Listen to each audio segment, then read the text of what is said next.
I just want to do God's will. What you're seeking is a blessing from God. You must expect a miracle. You have the power of choice. Believe on the Lord Jesus Christ. Welcome to Life Today Live. Glad to have you here on this Monday. If you are live, if you're watching in the replay, always glad to have you as well. Okay, we're gonna light up the internet with this one. We're gonna talk about race and culture and bias and all sorts of fun things. You're gonna have a good time with this one. I have a couple of great guests with me. They have a book out, and I'll show you the book. It's called Colorful Connections. And, you know, really the goal here is to learn to talk to each other and get along better and love each other the way Jesus told us. So with that framework, I will introduce my guest. Dr. Saundra Dalton-Smith has been on here multiple times. She is an actual doctor, internal medicine doctor. And she's written a lot of great books, a lot of great insight. Glad to have her back. And I'm glad to meet Stanley Roeleveld, with me as well. They are co-authors of this book on race. So chat is open. Jump in, be a part of the conversation. If you're watching live, if you're watching later, leave a nice comment in the comments section, and I do read those. We appreciate those. Ladies, great to have both of you on the program. Dr. Smith, good to see you back again. Great to see you. Thanks for having us. And Lori, great to meet you here on Life Today Live. Yeah, thanks so much. I appreciate this. So I got lots of questions, but let me start with, I guess sort of just the foundational one is kind of give me an overview, both of you, if you don't mind, of what the book is about and why you're addressing this issue, because a lot of people have addressed it, but yet you guys felt you had something to say, and I want to hear what it is. Sure. I think Dr. Smith will tell you, too, that neither of us really wanted to jump into this topic. We both write about other topics, really, and but one of my readers challenged me. I've written my previous book was The Art of Hard Conversations. So in the summer of 2020, I was staying very silent, mostly because I felt like who needed to hear from an old white woman during the summer of 2020. But one of my readers said, please write about this because we need to know how to have a hard conversation about it. And I took that as a challenge from the Lord, and in writing, I thought, I think my sticking place is starting with this question of, am I a racist? I feel like that's not a great question to start conversations around. It's a dead end question. And so I, prayerfully thought of 12 other questions that I felt were better starting places for conversations. And my editor said that would be a great book, but you can't write it alone. Do you have the courage to have this conversation of writing with, a person of, doesn't look like you? And I thought, man, do I? I don't know. But I invited Sandra in, and she had the courage. So I thought, okay, let's do this. Yeah, you picked a good one. Dr. Smith, why did you jump in on this one? Yeah, I got to admit, when Lori's email came through, it was a little shocking. I didn't really know Lori. We barely knew each other. We have the same literary agent and had sat across from each other at a luncheon or a breakfast, I think it may have been. But that's all we knew of each other. When I got her request, I think what really hit me as far as a reason to jump in and to even have this conversation was because initially it was like, why am I fearful about having this conversation with someone? And if I'm fearful about having it with her, what is the rest of the world doing? I mean, how do we get to a place of healing and helping each other if everybody's shying away from the hard conversations? So I thought it would be really helpful for people to see, how do two strangers who don't live in similar circumstances? Lori is a white female living in Rhode Island. I'm a Black woman living in the South, in Alabama. How do these two people with such different experiences have a conversation about race, which has always been a difficult topic, and do it in a way that is God-honoring, do it in a way that leads to healing and leads to renewed relationships rather than division and strife, which is what we're seeing a lot right now. Yeah. And I think that division and strife, I think we know where it ultimately comes from, but I think it does come from buying into a lot of bad ideas. But all right, start with this, if you don't mind. And Dr. Smith, we'll start with you, but I want to hear from both of you. How do you define race? Yeah, I think that's the question that tends to come to mind. Lori and I, we really had a conversation about this before we even jumped in that we believe that there is one race. We use the term race because it's what people are familiar with, but we believe there's a human race. And that within the human race that there are multiple ethnicities, multiple cultural references, multiple lifestyles that people live. But we use that just as a general reference point because we know that that's really how most people define these conversations. Lori? Yeah, so throughout the book, we do talk about skin color, ethnicity. We do use those terms, but race is just the vernacular. So, at some point we have to decide, are we gonna, what hill are we gonna die on? And are we gonna, are we focused on communicating, or are we focused on making a point with every breath? And, for me, it's about like, look, we've got to find a place to connect and communicate. That's important. Sure, yeah. The reason I asked the question is because I was curious if, I wouldn't think, being Christians, that we aren't falling into the evolutionary idea of separate ancestry and therefore fundamental differences that color would be one of them, right? So you know what I'm talking about, because when I was in school, they literally taught us that there were three races. Even though when Darwin was investigating this, he read about 15 different races, but we were taught there were three races: Asian, African, Caucasian, and that they evolved from common ancestor but evolved differently. And so I'm assuming that there is no connection to any of that with you guys. No, absolutely not. We believe in the Bible version of how we were all created, which means we all came from one single source. And so, that being the viewpoint, there, from our standpoint, there is one race, and that's the human race. So, would you consider race, in our culture at least, more of a social construct? Yeah, absolutely, and it's important to get off that grid, to get off that.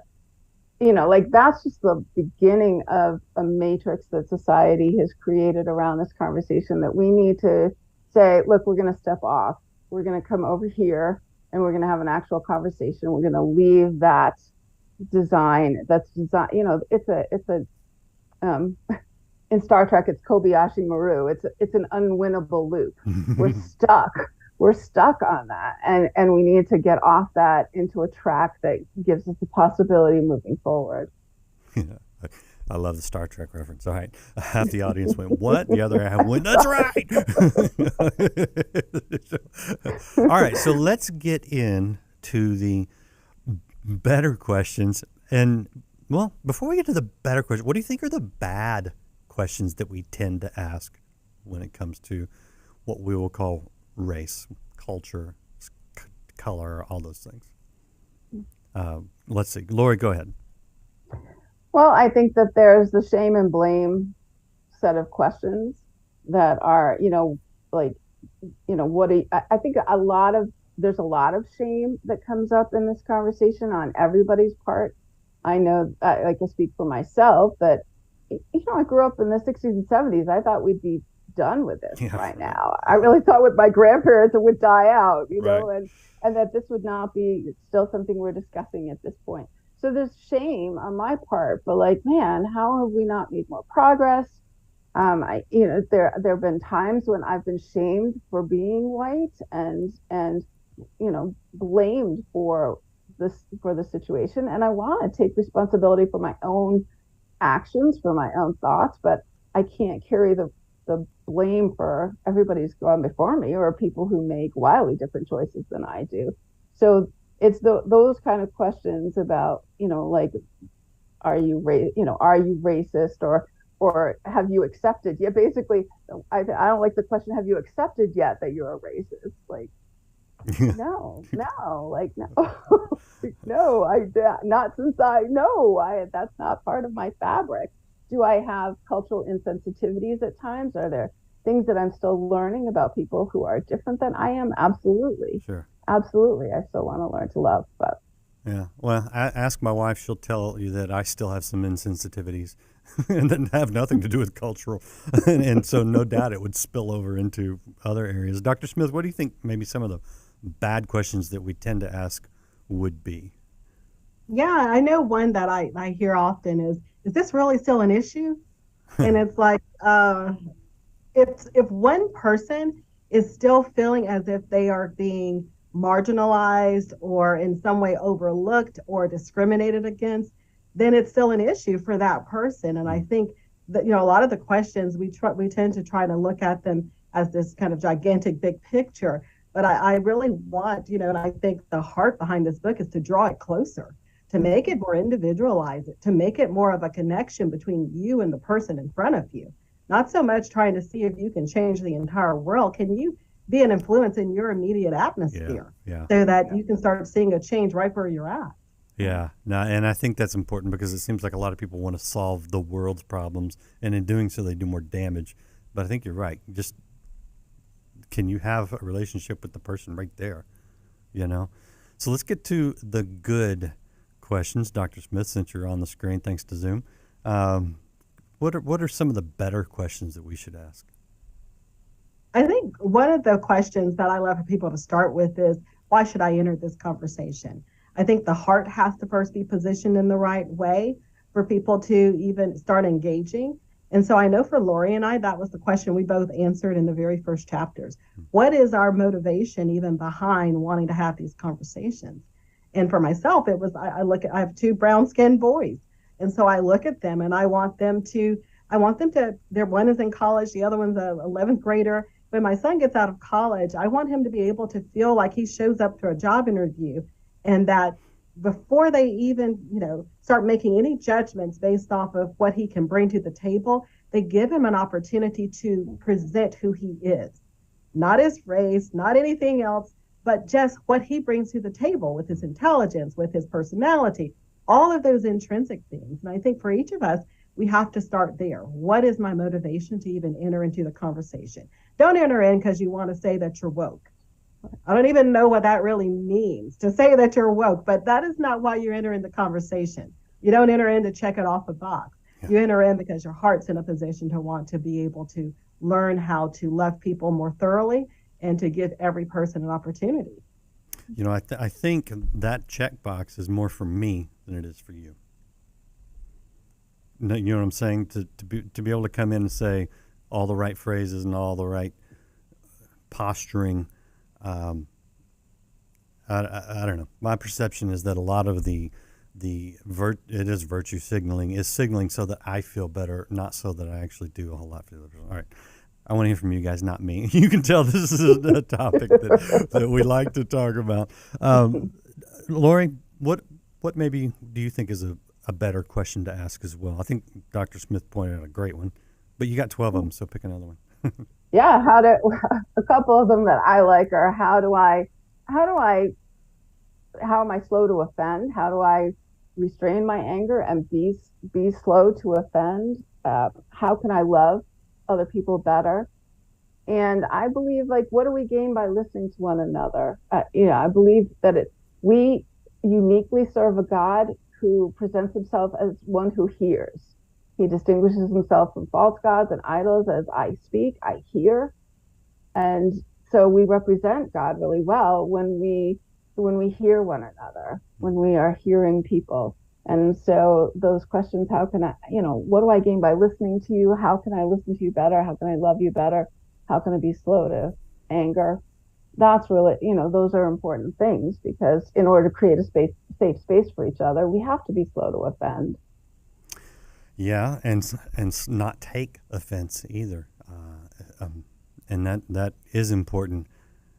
It's easy. I'm exhibiting the tendency is we want to come out and state our position, and I to be able to sit and listen and learn, and it's not always easy, especially in one of these hot button topics. A lot of it, I think, is based in fear. We're afraid to have this conversation. We're afraid we might say the wrong thing. We're afraid someone's going to disagree and it's going to blow up. How do we get past the fear of having this conversation, Lori? Yeah, some of it is about the way we enter conversations. For one thing, we need to slow our conversations down.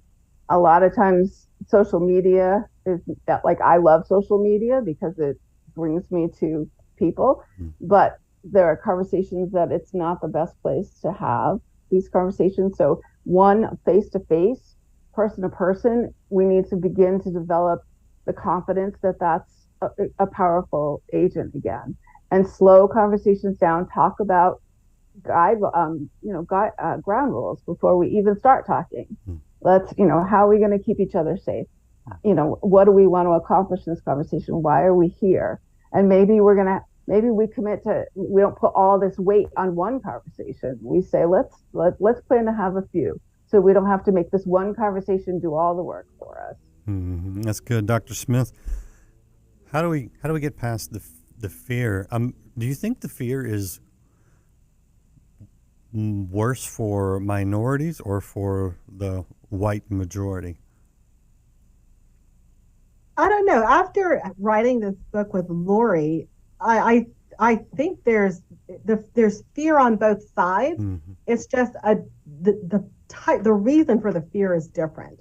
And I don't want to speak for Lori, but I just, as we were have talked and we've led groups and different things through this, and hearing other people talk from different ethnicities, what I'm hearing is primarily, Lori, one of the main things she kept saying was that, I didn't want to offend you. I didn't want to say something that was going to hurt your feelings even more. I already know that this situation is kind of tenuous as far as how do we approach it. Mm-hmm. And then from my standpoint, a part of the fear is, can I be fully transparent in my pain?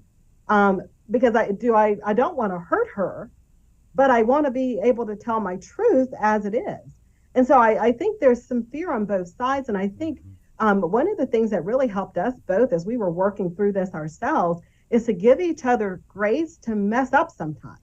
I told Lori, she was like, I'm afraid we're going to get into arguments or have a disagreement about something. And I'm like, I hope we do. That's what people are needing. They're needing to see us work this out, because there's going to be times you're going to say something where I could become offended or vice versa. Mm-hmm. But can we stay in the conversation past our fears, past our insecurities, past our shame, or whatever else the enemy tries to bring up in the middle of it? Can we stay in this discomfort together and get to the other side of it? And I think we almost just have to confront the fear head on. I think the fear is what's keeping us bound and out of relationship with each other. Yeah, I mean, I don't know any two people alive, regardless of gender or skin color, who, given enough time, won't say something that offends or hurts the other person. I mean, that's the human condition more than anything. Mm-hmm. Dr. Smith,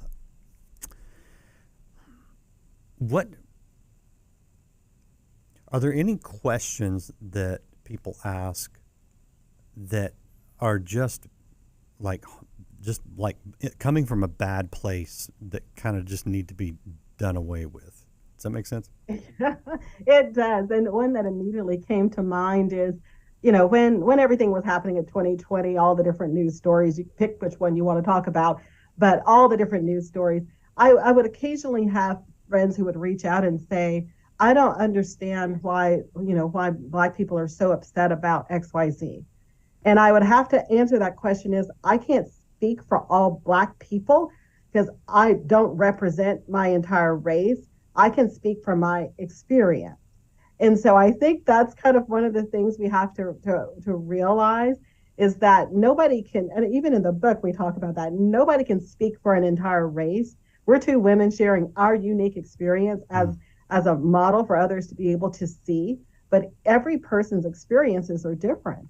And so I think that's one of those questions where it's like, why do certain races do this, or why do certain ethnicities, so to speak, or cultures or groups, have church this way? Why? Another example, why is Black church always so loud? One of the examples Lori gives in the book is that she went to a Black church that was completely, the opposite of that. There was no hand clapping or any of those things that people tend to associate. So I think we have to understand that those questions actually already come with some implicit bias in them. There's already there. There's already the stereotyping. There's already the in-group, out-group mentalities that are in place when those questions are presented. And so we have to recognize that sometimes we do that. And it's, is it something to get down on yourself about? No, but it's something to recognize because that's a place where there's growth. Yeah. Yeah. Okay, Lori, question for you. Have you had the same experience? I mean, you're from the Northeast, which is quite different than Texas. So I recognize that there's a cultural gap there, but have you experienced the situation where you feel like, whether it's true or not, sometimes it is, sometimes I'm sure it isn't, but you feel like someone's judging you because you're white, saying you're white, which is, again, that's a blanket statement, cultural statement that I'm like, do you even know? I mean, because you call it, my biological father is 100% Irish. You call it someone who's actually Irish in Ireland English, and you got a fight on your hands. So it's like, that's not even fair. But do you feel like you're judged on the basis of your skin color in a way that's negative? Because I know there are times that I've felt that way. And I'm like, this is what we're fighting against. This is not fair just to begin with. And that puts you on the defensive. Have you ever experienced that one? Yeah. Oh, yeah. In the workplace, it's been a really odd, I think that's why I appreciated that Sandra was willing to have this conversation with me because, I know it's only been 5 minutes compared to people of color, but I do really feel a lot of people making decisions about me based on the fact that I'm white and making assumptions about my political, I'm white and Christian. So people think they know my politics. They think they know, they've got the whole riot act read about me already based on how I look. And, Saundra and I learned about things about each other as we did this. And, and I come from a town in Rhode Island that's about 95% Caucasian. And so it was interesting to me when Saundra sent me, because we would start a chapter and then send our stuff and the other one would respond. And I saw her say something about, I was pleasantly surprised to see, the different experiences that Lori had. And I was like, what did you think? Like, where did you, what did you think? I've only interacted with white people and sitting at my desk kind of reacting. But, it's true. But we all have misunderstandings about each other. It doesn't, one of my toughest conversations that I put in the book became a huge argument, and everyone at the table was white.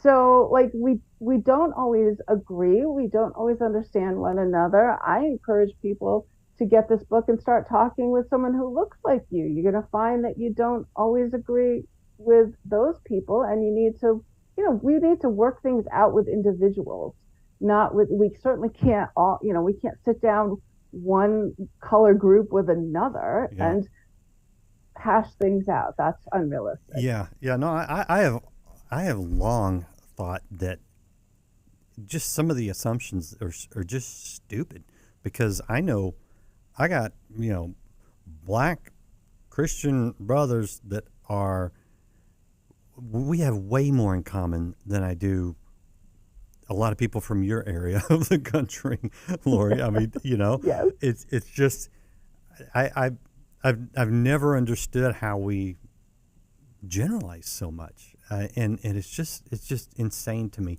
How do we get past this? And I know Dr. Smith said one of the questions she doesn't like is this still an issue?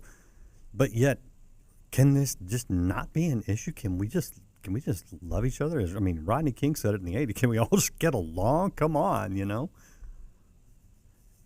I think it's going to take individuals just the courage to begin to talk to one another again, to begin to believe that we have the power in conversation to do this work, and to ignore some of the talking heads that are insisting that this has to be this way or this has to be this way. Go, no, you know what? We're leaving you. We're just going to do this. We're just going to be friends. And to stop buying into the headlines and look at what we actually see. Even though my town is 95% Caucasian, I actually have a church with people of color. We are a mixed church. how God brought that together, I don't know. It's not to our credit. We didn't go, out trying to determine that. God just brought us together. And both Dr. Dalton-Smith and I we see within the church a coming together of people of all different colors. That's our experience. That's our norm, despite what anybody says. Yeah, and mine too. And it wasn't because I was out seeking. It was just God calls. What in Revelation, I think 5, He's called every tribe, every nation, and made them one. So I guess the Christian experience for me has always been one of multiculturalism, but oneness at the same time in Christ. You get outside of that, it gets very difficult. I don't see any solution outside of Christ, but maybe I'm wrong. I hope for the sake of others there is. Dr. Smith, how do we get this settled? How do we get this to not be such a sticking point, a sore issue, especially in the church? Yeah, I think there's a ripple effect. One of the things we talked about, Lori and I, when we were kind of thinking forward with this book, is like, what exactly is our prayer that God will do? And it's not necessarily that God will open these conversations up in, massive churches or conferences or anything like that, but that it will be used at the dining room table when you're sitting down with your kids and you're building and structuring relationships within your family and how they're going to extend outside of your house, or within your boardroom if you're someone who's in leadership, that you're learning the skills necessary to have these type of conversations and expand your connection pool, because expand the people that you're having a relationship with, and being able to do so from a place where you feel comfortable having harder conversations and allowing healing to occur, not just trying to ignore things. I think too often when we have these hard topics, we think if we just ignore it, maybe it'll go away. And that's what we've been doing for a long time. It doesn't go away. It's like a wound. If I have a wound and someone comes to my emergency room and I say, hey, let's just cover it up, it's not too bad, just go away, it's just going to keep festering, and eventually it's going to become septic, which means it's going to take over the whole body. And I feel like that's what racism has become. It's septic within the church and within the community. So it's been festering for a long time, and we're just letting it kind of just keep getting worse and worse, where we got to rip the Band-Aid off and start kind of probing into why we think the way we think, why we act and respond to certain people and situations. And then what hard work does God and Holy Spirit need to do in us to get us to a place where we are healthier and can take a healthier version of ourselves out into the world, so we can start seeing some of that change. Yeah, I do think it's difficult in the culture at large when there are politicians that campaign on the division, and I'm not pointing one finger one part or the other. I'm saying anytime anybody is politicking and winning, gaining power on division, and you have a lot of special interest groups that are using this issue to raise money, and neither of those I think are of God. I don't know. I see the only way that any peace will come out of this is in Christ. Absolutely. So it gives me hope, but it also, if you're outside of Christ, I'm kind of going, you're on your own, Yeah. Okay. Great conversation. I just looked at the clock, and we could go on forever, but I won't. So I'll give you guys both a little bit of a last word, whether it's about the book or about just the issue of race in general, whichever you want. But first of all, I appreciate the conversation. I'm always down for the conversation. But I also appreciate the spirit in which you're coming from, because I think that's the only one that's going to work. And that is Christ. That is one of love your neighbor as yourself. Because I'm going, look, the solution to all of our societal, racial issues are right there in Jesus' simple words. Love the Lord God with all your heart. Love your neighbor as yourself. Problem gone away. But that's my 2 cents. Dr. Smith, I'll start with you. Final word on this topic or on the book. Yeah, my final word is just to begin where you're at. You probably don't feel like you have all the answers, and that's the perfect place to begin. You may be afraid of starting the first conversation. If that's the case, start with listening, just getting yourself in spaces where you can hear others sharing their experiences, listening to their stories, and giving them the grace to be able to do so. The information within the book will help you on that journey, but it's not really about you having all the correct answers. It's just having the courage, and we just want to help equip you with that to be able to move forward. There's a lot of resources available with the book. You can learn about all of those at colorfulconnectionsbook.com, including a pre-prayer journal that gives you kind of the initial heart work to get started with all of that, as well as discussion guide, as well as conversation starter questions. So a lot of resources just to try to support you on your journey. Great. That is in the chat for you guys that are watching live, colorfulconnectionsbook.com. Lori, your final thoughts on this tough topic. Well, Randy, it really is inspired by what you've been saying over and over, that you've been talking about in the church, and through Christ.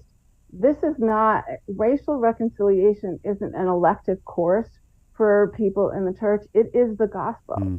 Yeah. This is the gospel. Yeah. And so don't imagine that you're adding on to your faith, or you're venturing into some territory that's foreign. This is what Jesus came to do, is to reconcile us to him and to each other. And so to engage in this is to engage in spreading the gospel. So this is a call to all of us. You know what? That is so true and so good. That's it. It's the gospel, and it transcends all cultures, all backgrounds, economic backgrounds. That's the gospel, and we have to get to that. That is our only solution. Ladies, thank you both so much. What a wonderful conversation, and the place you're coming from is a place where healing can be found, and that is refreshing in today's culture, because that's not always the case, especially on this topic. So thank you both. I appreciate you both. Thanks, Randy. Thank you. You guys, hit share, chime in if you're watching this later. This is a good topic, and you can check out the book, Colorful Connections, wherever you get books, and the resources at colorfulconnectionsbook.com. And come back. We've got more great interviews for you all week this week and next week and the next, right here on Life Today Live. We'll see you again next time. We have an opportunity to make America a better nation. All we say to America,